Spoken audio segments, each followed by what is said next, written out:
अस्सलाम वालेकुम viewers, welcome back to my YouTube channel. उम्मीद करता हूँ सब खैरियत से होंगे। इंटेरोजर्मिना एक ओटीसी प्रोडक्ट है।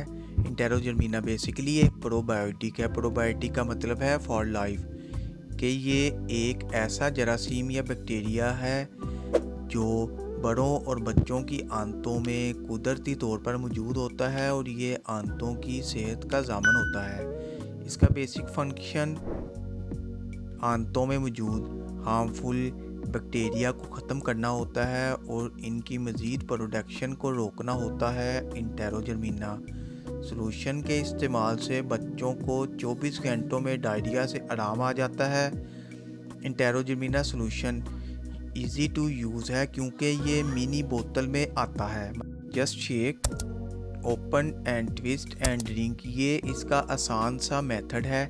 इंटेरोजर्मिना सॉल्यूशन में क्या शामिल है, मतलब इसकी कंपोजिशन की बात करें, इसकी बच्चों और बड़ों में राइट डोज क्या होगी, प्रेग्नेंट ख़वातीन इसको इस्तेमाल कर सकती हैं, ये सब कुछ आज की इस वीडियो में आपको बताऊंगा।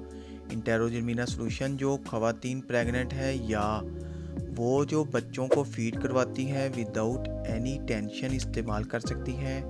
ये एक मिनी बोतल जो कि 5 ml की होती है, इसमें तकरीबन 2 बिलियन एंड 4 बिलियन के करीब मौजूद होते हैं। इसकी बच्चों में राइट डोज होगी वो एक सुबह एक शाम होगी। जो मदर फीड पर होंगे उनके लिए ये इसी तरह वो छोटे बच्चे जो 4 साल से ज़्यादा उम्र के बच्चे वो एक मिनी बोतल हर 6 घंटे के बाद इस्तेमाल करें। इसी तरह बड़ों में 4 बिलियन हर 6 घंटे बाद इस्तेमाल करें। वीडियो अच्छी लगे तो वीडियो को लाइक और शेयर ज़रूर करें। चैनल को सब्सक्राइब नहीं किया तो चैनल को सब्सक्राइब करना ना भूलें ताकि नेक्स्ट वीडियो की नोटिफिकेशन आप तक आसानी पहुंच सके। शुक्रिया, अल्लाह हाफिज़।